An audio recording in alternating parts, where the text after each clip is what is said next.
Curso de Bioética 2018. Ética y reproducción humana.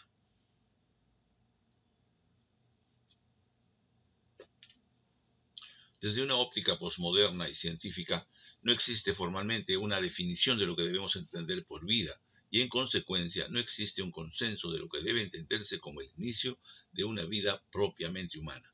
La vida biológica de los seres vivos es más bien un continuo de más de 3.000 millones de años, una constante intercambio genético de las especies. La vida humana, desde el punto de vista científico, el huevo fertilizado de un ser humano es en sí mismo una vida humana. La fecundación del óvulo, al fusionarse desde los pronúcleos de los gametos, determina irreversiblemente un individuo con las características propias de la especie. Para un enfoque médico, los hallazgos que presentaremos los dividiremos en tres categorías.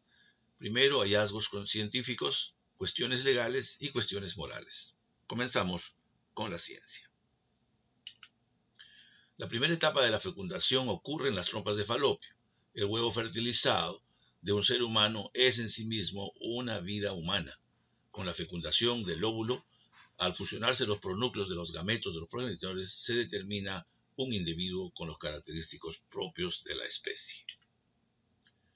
La fecundación entonces marca el comienzo de un proceso continuo, en cuyas etapas sucesivas la dotación genética de cada individuo se mantiene en cada una de sus células y durante toda la vida que se transfiere a esta etapa que se conoce como la del cigoto. El principio de individualidad del cigoto, en opinión de muchos autores, definirían al individuo como un ser humano. Los criterios de unidad o imposibilidad de dividirse y de unicidad o imposibilidad de fusionarse. Para los defensores de esta idea, en estos primeros estadios del desarrollo embrionario hasta la anidación, no podrían llamarse con propiedad ser humano. Esta etapa se puede definir como preembrionaria. La presencia de la actividad cerebral marcaría entonces la presencia de un nuevo ser humano, aun cuando no se verifique con rigor una función determinada. El individuo solo quedaría configurado cuando se demuestre el desarrollo de su sistema nervioso central, porque hasta esta etapa se le podría considerar un individuo humano completo. Por otro lado, un ser humano significa que el cigoto es concebido de padres humanos, de tal forma que pertenece a la misma especie de sus progenitores.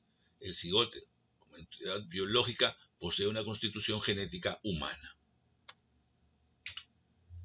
El cigoto tal vez no se incluya en la definición moderna de persona, pero es obvio e innegable que esta célula tiene las altas probabilidades de desarrollarse sin inconvenientes. Por lo tanto, no es un error considerarlo como célula en potencia y que esta potencialidad implique que se protejan sus derechos y se tome muy en cuenta en la disyuntiva del aborto.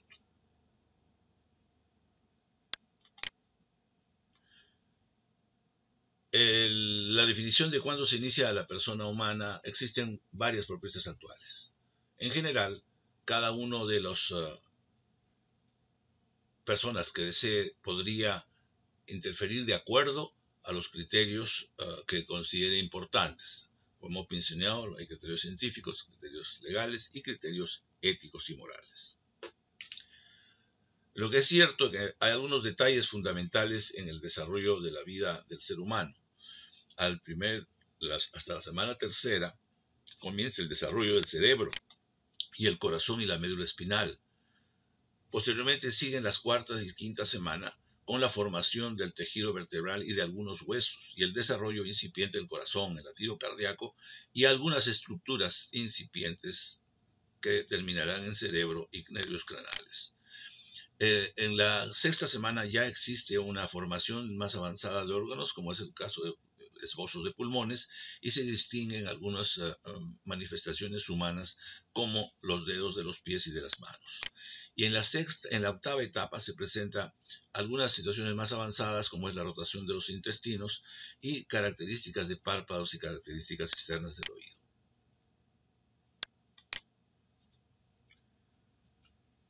De hecho, el desarrollo embrionario o embriogénesis comprende una serie de etapas que se inician obviamente con la fecundación.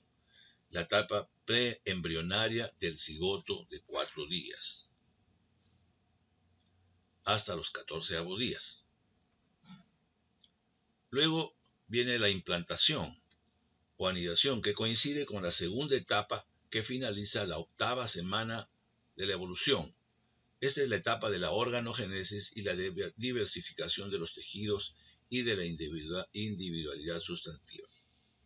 En la tercera etapa, de la 9ª a la 26ª semana, se caracteriza por el desarrollo de los órganos, especialmente el sustrato neural, que evidencia una experiencia interna e individual de carácter psíquico.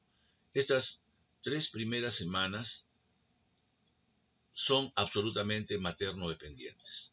La cuarta etapa, relativamente independiente de la madre, después de la 27 semana, corresponde a la etapa fetal terminal, en que muchos consideran se inicia el estatuto moral y ético y de personería de los recién nacidos vivos.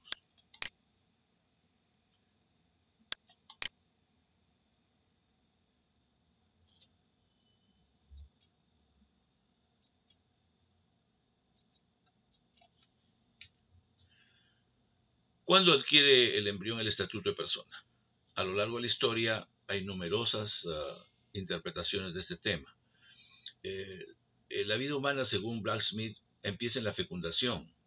Haeckel, posteriormente, establece que el ser humano comenzaría su desarrollo como masa celular desorganizada hasta llegar a diferenciarse. Pero tenemos algunas consideraciones previas que podemos tomar en cuenta. Aristóteles, en 450 años antes de Cristo, establecía que el feto se convertía en humano en el momento de la animación y que era diferenciada para los hombres y las mujeres.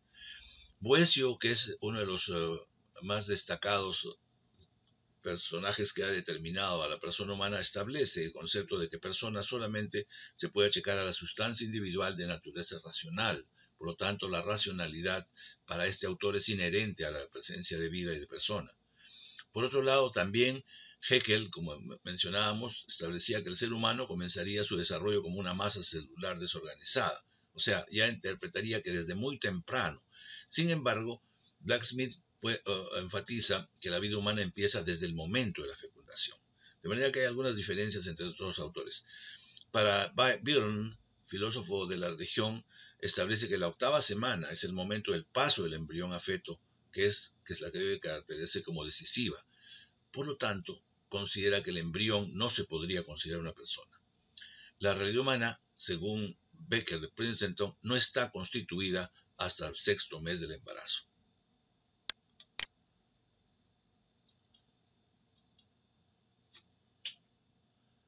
Existen otros criterios que pueden ser considerados válidos, como por ejemplo el caso de Javier Zubiri, filósofo español del siglo XX, que afirma que ni los genes ni los factores extragenéticos tienen sustantividad, por lo tanto no son una realidad independiente.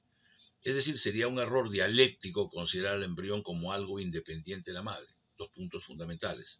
Pero tanto el feto como el aparato reproductor de la madre hacen parte de un solo proceso, que puede devenir en el 6º mes para la conformación de una vida humana independiente.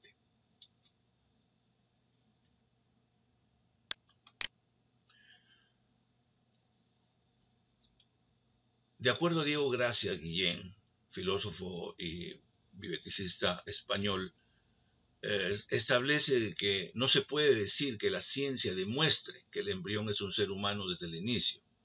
La ciencia sabe lo que sabe, utiliza las técnicas que tiene y nada más. La cuestión no es de carácter científico, es fundamentalmente ética.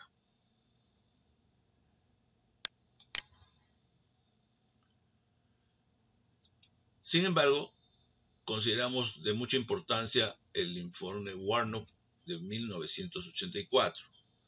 Este estudio tuvo por objeto determinar la validez científica y la validez que se requería para determinar el estatus del embrión. se establecía que el preembrión debería tener algunos plazos establecidos. Y esta investigación llevada a cabo por la baronesa Mary Warnock, la cual lleva su nombre, a solicitud del gobierno británico, fue el precursor de la regulación legislativa sobre este tema. El informe establece con énfasis que el límite de 14 días en la investigación embrionaria sería recomendado por este comité. Este criterio se ha adaptado no solamente en Gran Bretaña, sino en muchos países, de manera que es sumamente importante tomar en cuenta este hito científico tan importante. En conclusión, el análisis biológico ve la presencia de todos los elementos necesarios desde el punto de vista biológico para definir un ser humano como individuo desde el momento de la formación del cigoto.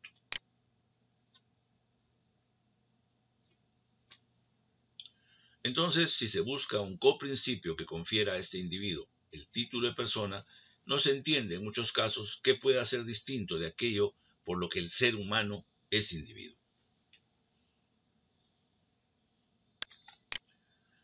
Pasaremos a revisar algunos puntos importantes de la reproducción humana que tienen que ver con aspectos científicos, éticos y legales.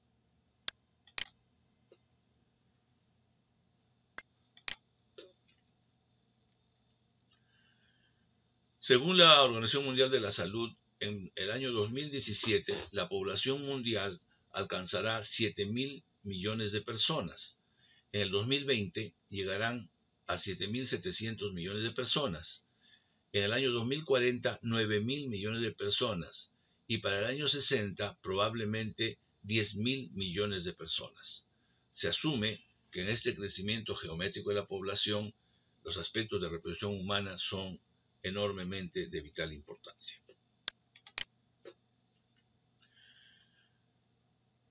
Sobre los anticonceptivos tenemos que acotar que las píldoras del día siguiente como anticonceptivo han sido descritas como el mayor invento científico del siglo XX y ha tenido un enorme impacto en la incorporación de las mujeres a la vida social humana. Permitió que a hombres y mujeres puedan controlar su salud reproductiva y elegir el deseo de tener descendencia. La píldora del día siguiente es un método anticonceptivo de emergencia. Inhibe o retrasa la ovulación, dificulta la entrada del espermatozoide y probablemente la maduración del ovocito. No causa ningún efecto después de la fecundación, por lo que no se interrumpe el embarazo una vez que el óvulo está fecundado. Se debe enfatizar que no es un método abortivo. La Organización Mundial de la Salud ha enfatizado de una manera científica que este no es un abortivo.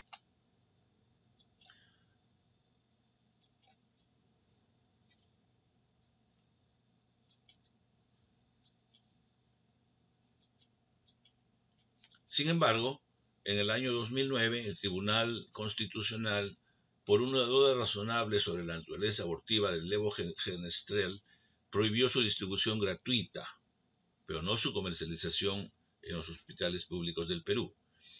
El año 2016, la ONG Promsex presentó ante el primer juzgado constitucional, quien dictó una medida cautelar a favor de la entrega gratuita en los centros de salud públicos del país. Esta política de salud fue restringida por un acto discriminatorio contra las mujeres que afectaba a las ciudadanas sin recursos al acceso de este anticonceptivo. Sin embargo, esto ha sido indudablemente superado. Otro tema de vital importancia para nosotros es el aborto, que según la Organización Mundial de la Salud de 1994, la interrupción la describe como la interrupción de un embarazo tras la implantación del huevo fecundado en el endometrio antes de que el feto haya alcanzado la viabilidad de las 22 semanas.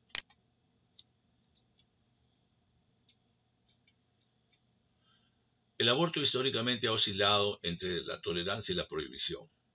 Ya se practicaba en el antiguo Egipto, 1500 años antes de Cristo, como lo demuestra el papiro de Ebers, donde se mencionan recetas para detener el embarazo. En el mundo grecorromano el aborto no fue considerado ni crimen ni delito. Tanto Platón como Aristóteles establecían lo establecían con un método practicable y que de alguna manera tenía la intención del control de la natalidad en esos tiempos. Los peruanos precolombinos ya condenaban la práctica del aborto, sobre todo cuando las mujeres estaban en cinta después de los 3 meses. En Roma, el aborto estaba permitido y el derecho romano no consideraba al nasciturus como persona. Todos estos son conceptos válidos que de alguna manera han influido en las decisiones posteriores. Sin embargo, los criterios religiosos clásicos que tienen mucha importancia son los criterios que tienen algunos credos religiosos. En la Biblia judía no se habla claramente al respecto del aborto, pero sin embargo a principios del siglo II, la moral precristiana con el tiempo consideraba el aborto como una manifestación de una inaceptable autonomía femenina. Y durante siglos los teólogos consideraron que el alma aparecía solo cuando el feto adquiría la forma humana. Sin embargo, solamente ha sido hasta el siglo XIX, cuando en 1860 el Papa Pío IX condena de nuevo al aborto como un elemento execrable de las costumbres éticas y morales cristianas. De manera que desde esa fecha hay una encarnizada lucha de la Iglesia Católica contra todos los intentos que se tienen de la aplicación del aborto como un método que sea susceptible y al alcance de las mujeres. Sin embargo, en Estados Unidos, antes del mediados del siglo XIX, las drogas para inducir abortos se anunciaban en los periódicos y se podían comprar en las farmacias. En 1900 el aborto era ilegal, excepto en peligro de la muerte de la madre. Sin embargo, la presión social en 1972 estableció la legalización del aborto con una sentencia histórica de la Corte Suprema conocida como el caso Roe versus Wade. El argumento era que las mujeres tenían el derecho a la privacidad personal, que incluían la decisión de abortar, lo que establecían que era esperable que el plazo de los 3 primeros meses se establecía como un dato estadístico que permitía el menor riesgo para estas consideraciones. De manera que desde esa fecha existe el intento de la despenalización del aborto en la mayor parte de países. Este criterio está muy difundido, sin embargo, solamente la mitad de la población mundial acusa recibo de una polarización generalmente que se distribuye de una manera más o menos pareja entre el concepto de pro vida y el concepto de pro elección. De manera que en la mayor parte de encuestas que ustedes puedan revisar en los diferentes países, comunidades o localidades, van a encontrar siempre una dicotomía que muestra el predominio de alguno de estos conceptos. Esto va a determinarse más bien por criterios de madurez ética, moral, cívica y sobre todo de la incorporación del Estado en estos temas. De hecho, los tipos de aborto más conocidos para los efectos de nuestras consideraciones son el aborto terapéutico, el provocado o inducido y el clandestino. El terapéutico es el que se practica por razones médicas. En su mayor parte de las legislaciones distinguen su grado y admisibilidad, fundamentalmente ligado a los procesos del compromiso de la salud de la madre. El aborto provocado o inducido es más bien la finalización del embarazo mediante la eliminación de un embrión o feto antes de que pueda sobrevivir fuera del útero. Las consideraciones pueden ser de varias índoles, de manera que esto vamos a considerarlo más adelante. El aborto inseguro o aborto clandestino es más bien la finalización del embarazo por personas sin las condiciones de calidad, conocimiento o de las condiciones del ambiente.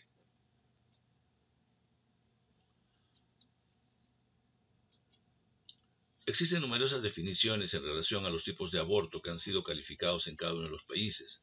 Todos están fundamentalmente relacionados con causas médicas y legales, de manera que van a encontrar a nivel del mundo numerosos países que han despenalizado el aborto en todas sus formas.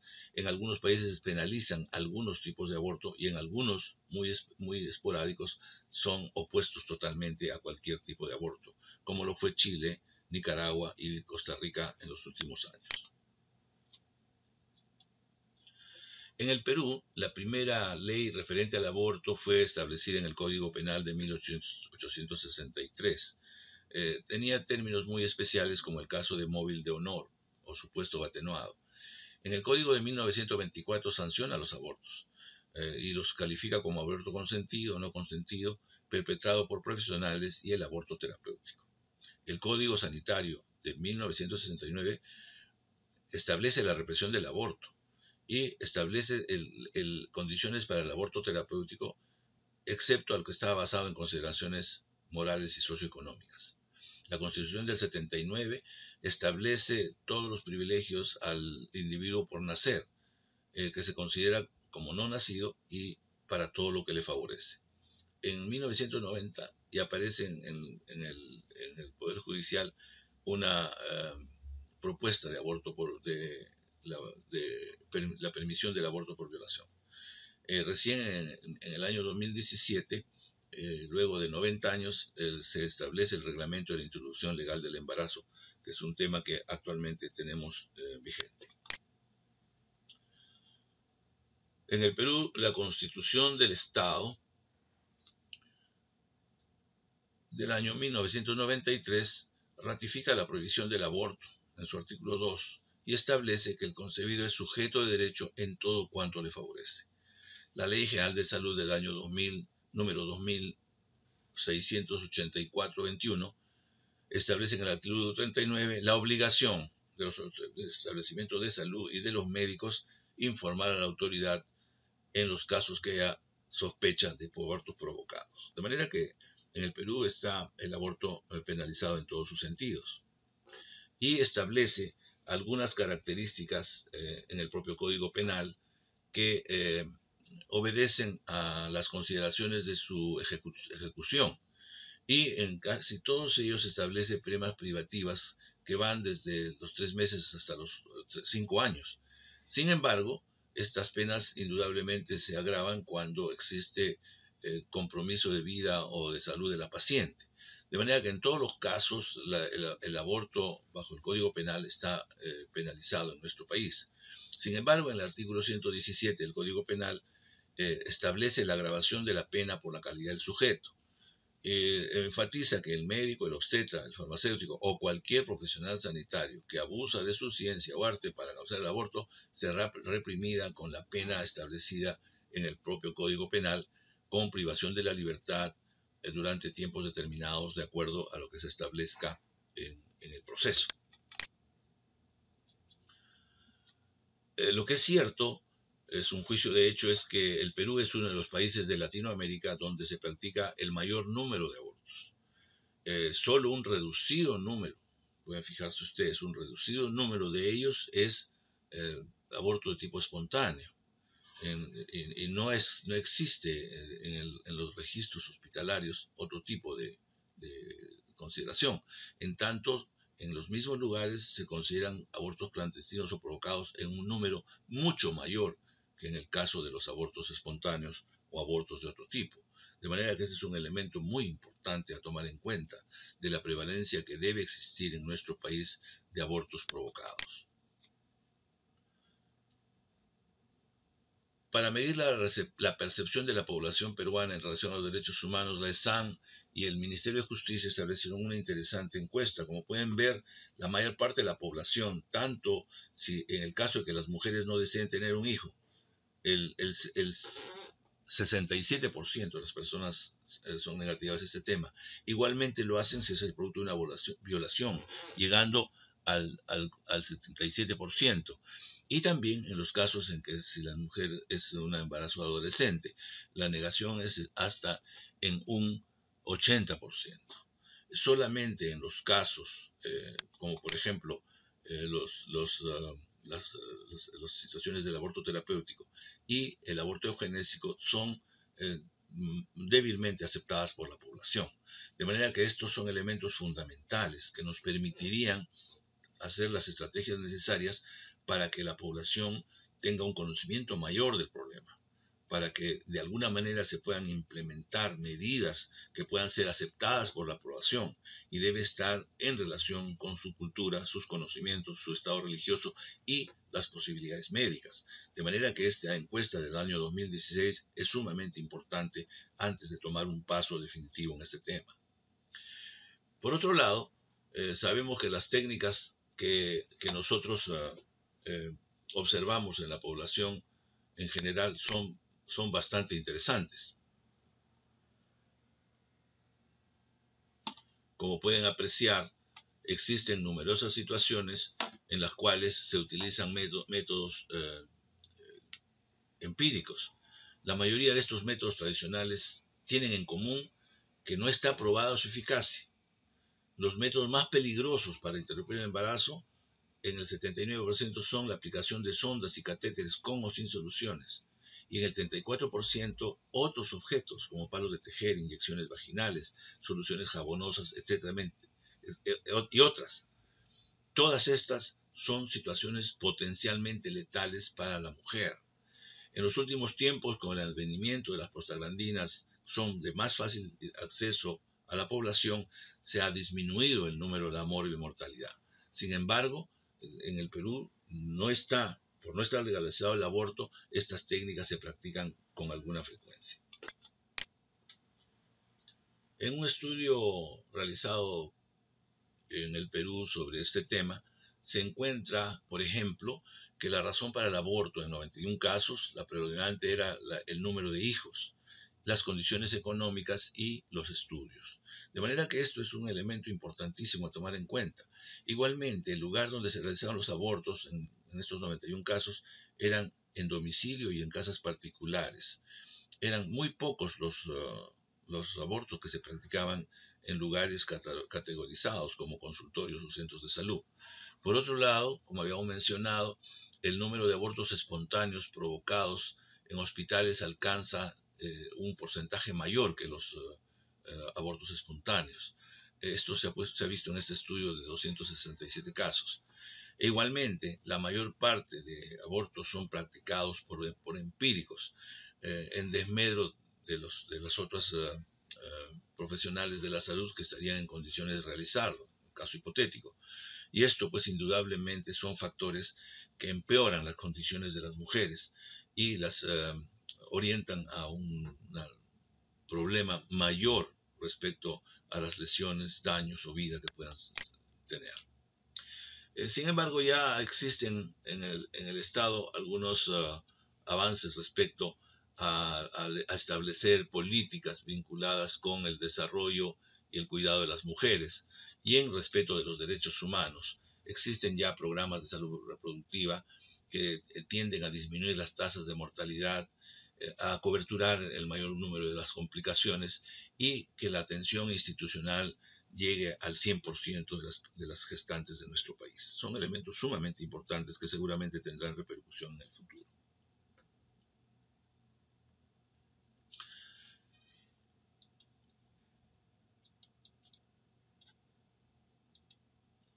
En 1995 se llevó a cabo un estudio por el Instituto Alan Guttmacher y se estableció que en el mundo se realizaron aproximadamente 46 millones de abortos. 26 millones de abortos eran legales y 20 millones de abortos ilegales. La región con la segunda tasa más elevada de aborto es América Latina, 37 de cada 1000, donde casi todos los abortos son ilegales. El aborto es legal únicamente en Cuba y en Puerto Rico actualmente. Son legales. El aborto en el Perú alcanzó unos 300.000 casos. Muchas mujeres peruanas se autoinducen el aborto o acuden a proveedores con técnicas inseguras o sin capacitación. Esto es un elemento fundamental que debemos tomar en cuenta como un problema de salud pública, como su nombre lo indica. Por otro lado, en los argumentos de carácter legal internacionales tenemos la Declaración de Oslo, que establece claramente que es un principio moral del médico el respeto a la vida humana desde su inicio, y que por otro lado es un dilema que existe en la población femenina. Consideran que no es función de la profesión médica determinar las actitudes y reglas respecto al aborto, pero sí es su deber asegurar la protección de los pacientes, de las pacientes, y defender los derechos del médico dentro de la sociedad. Por lo tanto, este importante elemento jurídico internacional establece que donde la ley lo permita, el aborto terapéutico debe ser realizada por médicos calificados. También que si el médico estima que por sus convicciones personales, religiosas, morales o lo que fuera, tiene la capacidad de retirarse, siempre y cuando un colega calificado lo reemplace. Esta declaración, indudablemente, es respaldada por la Asamblea General de la Asociación Médica Mundial y no deben considerarse como obligatorias para ningún miembro en particular. De manera que esto es una prerrogativa que cada país tomará de acuerdo a sus características y condiciones. Lo que sí es cierto es que respecto a los conceptos científicos que tenemos respecto a la despenalización del aborto como elemento importante, se ha determinado, por ejemplo, en un estudio llevado a cabo en el Reino Unido en el año 2000 y publicado por el Journal de Ginecología y Obstetricia, demuestra que de todos los procedimientos que se han desarrollado para mejorar el embarazo a lo largo de su proceso de desarrollo, la más saltante e importante medida que ha disminuido la mortalidad en este país ha sido la despenalización del aborto. De manera que científicamente está demostrado que por lo menos en estos países europeos la despenalización del aborto disminuye de una manera dramática el número de pacientes, de mujeres que mueren o sufren complicaciones por estas causas. De manera que eso es un tema sumamente importante que debemos tomar en cuenta. Sin embargo, en nuestro país, sobre este tema, se han hecho varias encuestas. Una de las más importantes es la encuesta llevada a cabo en el año 2016 por el Ministerio de Salud y el Ministerio y la SAN. Como pueden ustedes apreciar, existen, respecto a la pregunta relacionada con el aborto terapéutico, podemos apreciar que en casi todos los procesos existe una visión positiva del tema, sobre todo en los niveles A y B, pero también se puede encontrar lo mismo en Lima, incluyendo algunas zonas urbanas. De manera que por este motivo se asume que el aborto terapéutico es un tema que de alguna manera está entrando a ser de utilidad para la población peruana. De hecho, hoy en día, con la dación de las normas establecidas y su reglamentación, esto es una etapa relativamente superada. Sin embargo, es importante que la población asuma sus roles en este sentido. Un caso emblemático y significativo de este tema es el caso de Karen Yantoy, que es una joven que a los 17 años fue forzada a continuar con un embarazo de un feto anencefálico. Indudablemente se puso en riesgo su vida y su integridad física. Y sin embargo, por decisión del hospital no se le practicó el aborto terapéutico. Esta mujer, luego de su periodo de gestación, dio a luz un bebé encefálico que vivió solo 3 días. Aquí diferentes organizaciones mundiales, protagonizadas por las peruanas, hicieron su reclamo a las Naciones Unidas y se llegó a un fallo importantísimo de las Naciones Unidas que falló favorablemente a esta persona. Estableció penalidades y consideraciones especiales e instó a que el Perú revise sus normativas sobre este tema.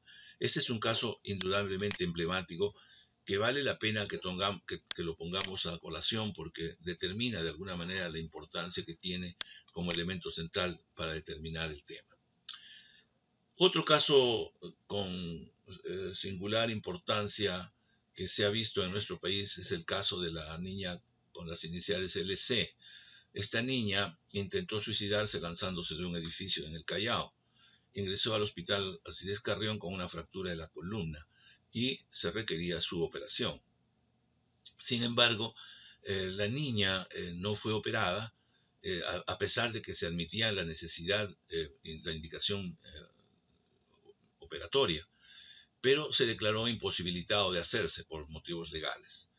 Posteriormente, la niña abortó espontáneamente. Sin embargo, se estableció una nueva demanda a los elementos internacionales para que se determinen cuáles eran las condiciones, y estas solicitaron al Perú la revisión de su reglamentación sobre el tema.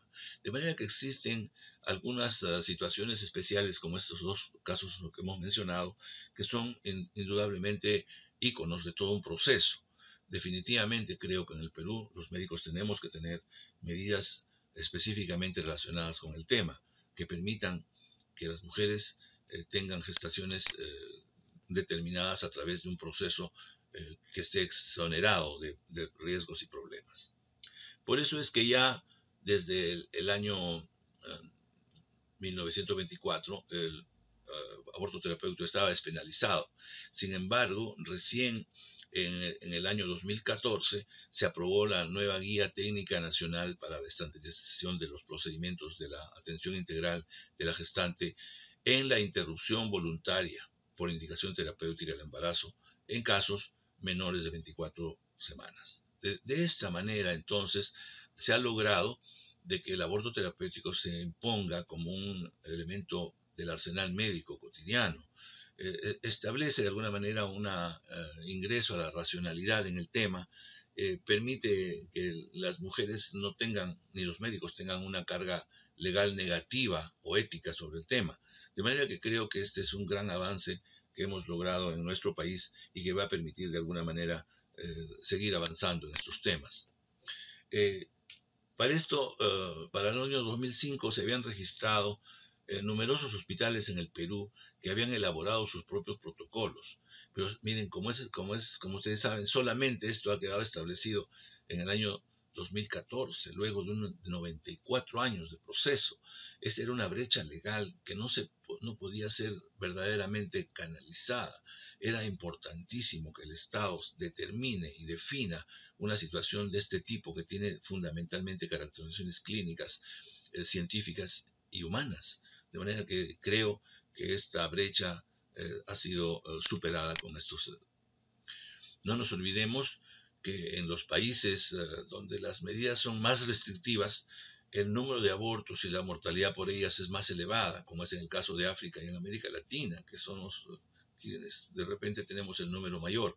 En tanto, en países como los europeos, donde no se criminaliza el aborto, existen un número importante de abortos, pero no superan las expectativas que se dan en los lugares donde se criminaliza. De hecho, entonces es un elemento sumamente importante a tomar en cuenta.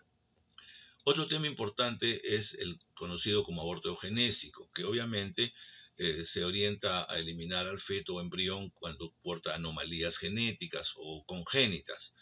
Se realiza rutinariamente en algunos lugares del mundo, en algunos casos en síndromes Down, en talasemia y otras anomalías genéticas.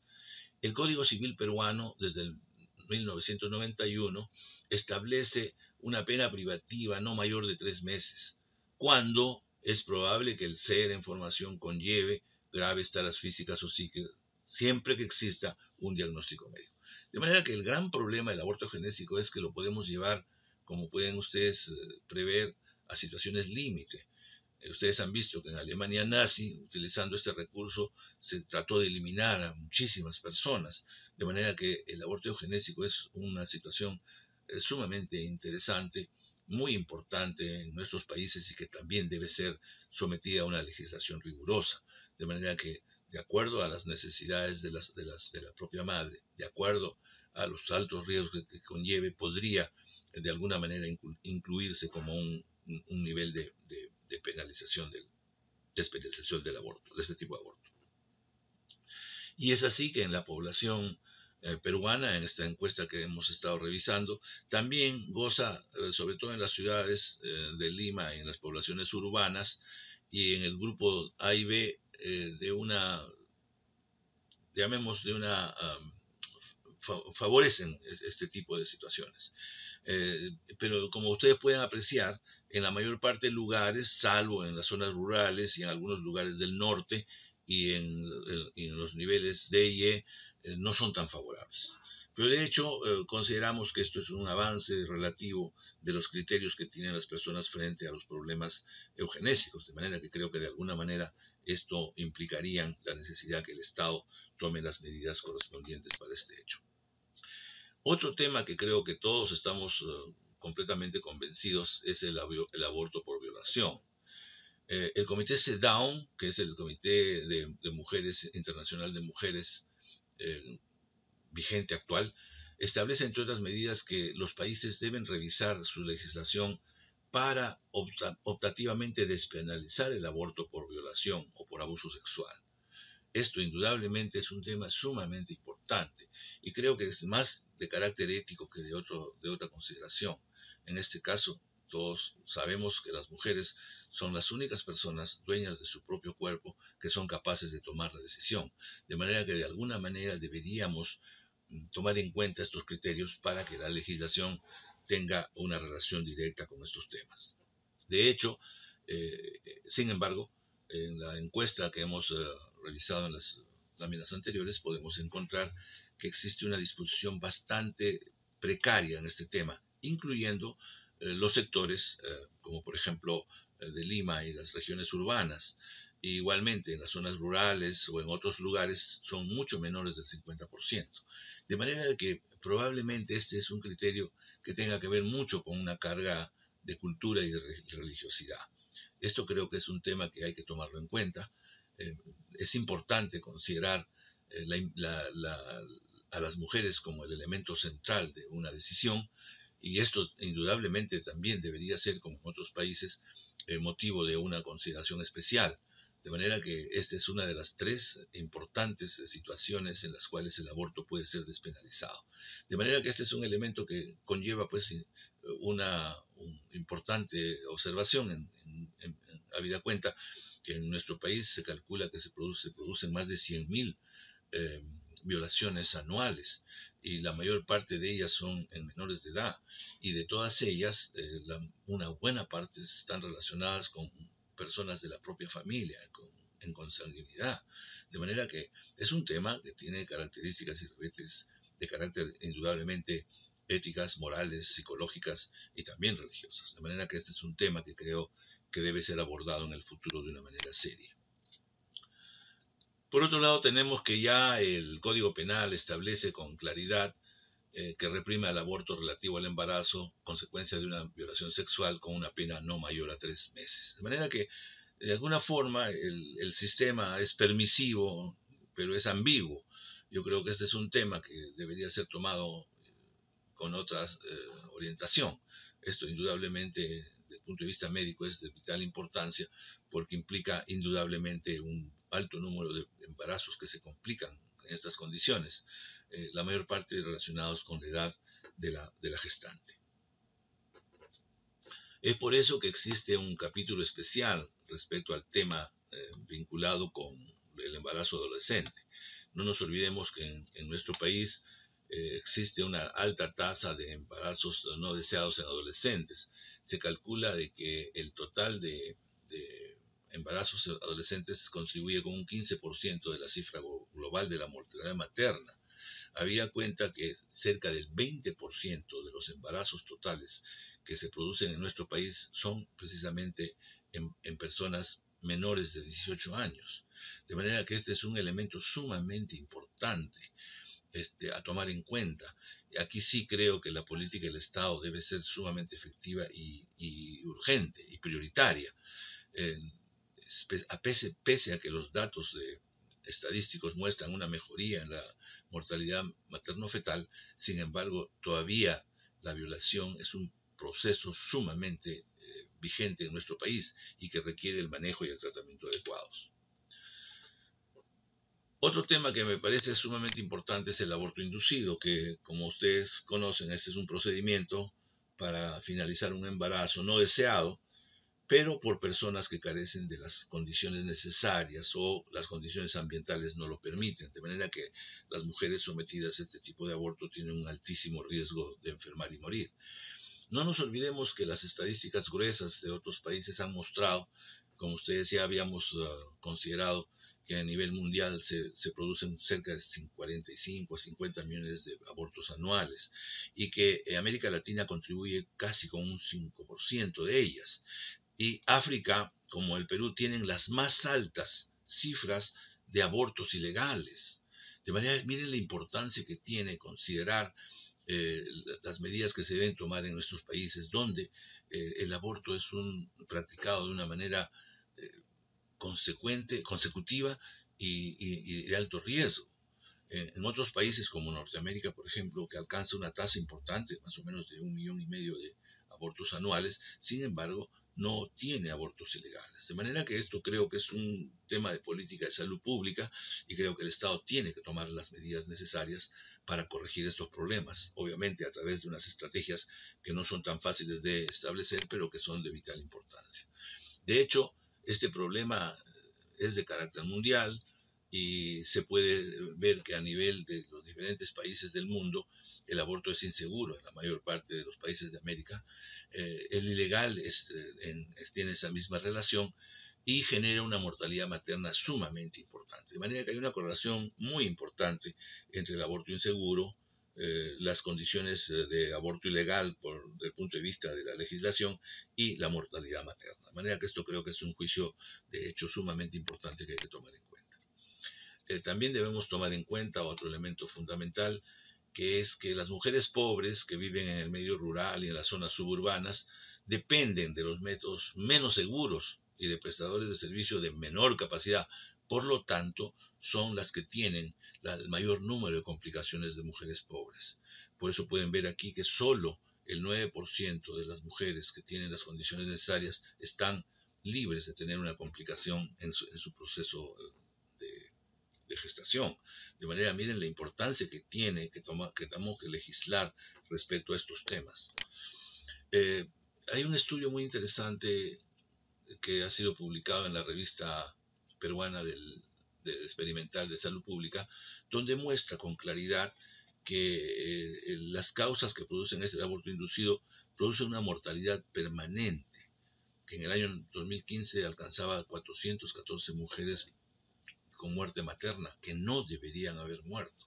Eso es lo importante, estas mujeres fueron a la muerte solamente por el hecho de haber sido atendidas en esas condiciones. De manera que este tema, que es inherente a toda Sudamérica, es un tema que debe ser abordado por todas las condiciones nacionales e internacionales. Esto creo que es un elemento fundamental en este proceso. No nos olvidemos que todavía en estos tiempos el aborto es el segundo elemento de mortalidad materna que se ha considerado en el censo de 1993. Viene solamente después de las hemorragias e incluso está antes de las infecciones. De manera que el aborto inducido es un elemento de alta letalidad y mortalidad. De manera que es importante que tengamos que tomar en cuenta como un juicio de valor, un juicio de hecho, estos temas. El aborto inducido para la FIGO establece estos criterios que me parece que son sumamente importantes. Debemos estar sometidos a un debate público, debe haber una documentación permanente de la problemática relacionada con el aborto, debe valorar y evaluar el costo social y humano de estas mujeres expuestas, también debe incorporar el manejo de los problemas posaborto e incorporar el concepto de consejería y de planificación familiar. Todos estos temas indudablemente tienen un gran valor porque más allá de que deben ser un problema de salud pública, tienen que lidiar con los problemas de los criterios culturales de la población, de manera que es sumamente importante que las estrategias deban considerar estos dos elementos. La despenalización del aborto, obviamente, que está penalizado en nuestro país, no es realmente un homicidio. Ni siquiera en el Código Penal se establece el concepto de feticidio, que debería achacarse a los fetos, o embrionicidio, si existiera la palabra. En todo caso, lo que es verdad es que interrumpe la vida de un ser en formación. Sin embargo, no está tipificado como un homicidio, como he mencionado. Y atentar con el igual rigor que un homicidio estaría más allá de las capacidades penales que tienen los códigos.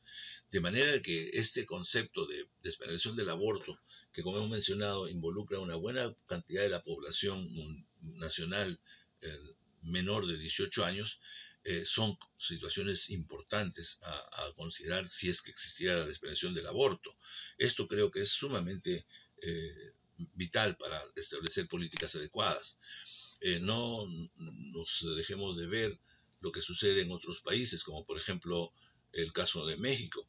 Como sabemos, el caso de México, existe en el Distrito Federal una despenalización total de los abortos, en contraste con el resto de la República, de manera de que de una manera fácil y de una manera pública y privada, las mujeres que desean abortar tienen un sistema seguro para hacerlo. De hecho, indudablemente esto tiene sus propias condiciones y también las consideraciones que cada uno pueda tener. Sin embargo, permite que la parte de la población femenina que quiera llevar esto a través de las vías legales lo puede hacer sin ningún problema. De manera que esto creo que es un ejemplo que no a que debamos seguirlo de una manera enfática, pero nos demuestra la necesidad que tenga que haber situaciones especiales en este sentido. No nos olvidemos que el criterio de la decisión de abortar es definitivamente propia de las mujeres. Creo que solamente ellas tienen el derecho a decidir sobre su cuerpo y no debería haber interferencias en la mayor parte de casos. Veamos, por ejemplo, algunos ejemplos.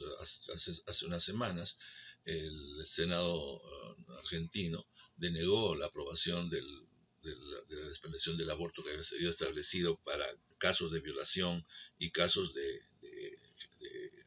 eugenesia.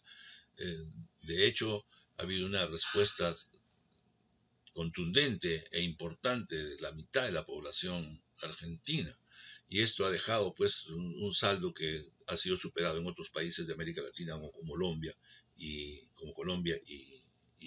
Uruguay. Este mismo elemento ha pasado en la Argentina, que de una manera contraria debe ser el país más refractario a la permisión del aborto, ha pasado a ser uno de los países que se ha integrado en este sentido, después de una larga lucha que ha incluido demandas internacionales. Se ha logrado establecer el aborto por las tres causales más importantes, que a saber son el aborto terapéutico, el aborto eugenésico y el aborto por violación. De manera que creo que estos elementos son sumamente importantes y nos están permitiendo de alguna manera que América Latina poco a poco se vaya integrando en una cultura más racional sobre este tema, pese a que no todas las personas comparten las ideas. Indudablemente, respecto a la despenalización del aborto, hay ya una corriente importante latinoamericana y panamericana que establece, entre otros, la mejora de la atención de los servicios de salud. Y también esta penalización pues atenta contra los derechos de muchísimas mujeres, la mayor parte de ellas pobres, que sabemos que lo van a hacer de todas maneras. Y esto genera, como hemos visto, un alto índice de mortalidad materna y transgrede sobre todo el derecho de las mujeres a la maternidad voluntaria. Indudablemente que hay otros elementos que pueden considerarse válidos respecto a contrarios a la despenalización, como es el hecho de que la vida humana tiene derechos, como los embriones. Los seres humanos en gestación tienen los derechos por ser indefensos, que son los precisamente vulnerables y que hay que proteger, y algunos criterios religiosos que pudieran ser válidos para los grupos que los practican, y al temor de que estos sistemas relajarían las costumbres sexuales que ya están por bien desarrolladas en la mayor parte de países a una liberalización mediana absoluta. De manera que son temas sumamente humanos que deben ser tratados de una manera categórica por los diferentes actores de estos países donde se desarrollan. Indudablemente los contraargumentos pueden tener alguna importancia para que sean tomados en cuenta por quienes opinan de la manera contraria. La vida en formación, pues indudablemente no es equiparable a la vida de la madre. La biografía del feto y de la madre son diferentes. Existe evidentemente en algunos casos un conflicto de intereses entre la madre y las condiciones en las que se presentan. También considerar los conceptos liberales, ultraliberales, de que no todo sujeto de derecho es persona, esto en relación con los embriones y fetos pequeños. Y por último, el derecho de los niños de ser deseados por los progenitores. Bueno, como ven ustedes, son muchos temas que están abonando a favor y en contra del tema de la despenalización del aborto. Sin embargo, en la mayor parte de países donde hay influencia importante de las organizaciones médicas, científicas, sobre todo la Federación Internacional de Ginecobstetricia, que es de carácter mundial, establece que los médicos tienen el deber del cuidado de las mujeres y deberán influir en las políticas y programas que se establezcan. Se debe compartir una cerrada defensa de la salud de las mujeres. Se debería garantizar que las mujeres tengan los servicios esenciales para que, entre otros, según estas organizaciones, el aborto deba ser legal y seguro. Y deben tomarse en cuenta muchos de los factores, más allá de los factores médicos, como son la decisión de la mujer, el fracaso de los anticonceptivos y las situaciones que médicamente producen algún tipo de riesgo en la vida de las mujeres. De manera que yo creo que científicamente, académicamente y de un punto de vista, digamos, con algún tipo de conflicto de intereses de las grandes organizaciones médicas mundiales, hay una tendencia a facilitar las condiciones de las interrupciones legales del embarazo en las consideraciones que cada país establezca. De hecho, creemos que la atención del posaborto es un elemento fundamental en este proceso. Definitivamente la atención del posaborto tiene que tener, entre otros, un refuerzo de los criterios que hay para antes de la concepción, el uso de los anticonceptivos en todas sus formas, de contar con la capacidad técnica y la organización necesarias para estar preparados para el manejo de las complicaciones de las mujeres que han de alguna manera intentado poner fin por sus propios medios, tener la cantidad necesaria de suministros y medicamentos, sobre todo de carácter gratuito en los centros oficiales que las organizaciones de un Estado poseen, y, entre otros, al uso de la información y consejería como un elemento vital de todo este proceso. De manera que yo creo que este tema del posaborto debe ser considerado muy seriamente. Creo que más allá de las luchas ideológicas que la favorezcan o no, es importante que los médicos tengamos un criterio muy firme, muy duro y muy establecido sobre estos temas.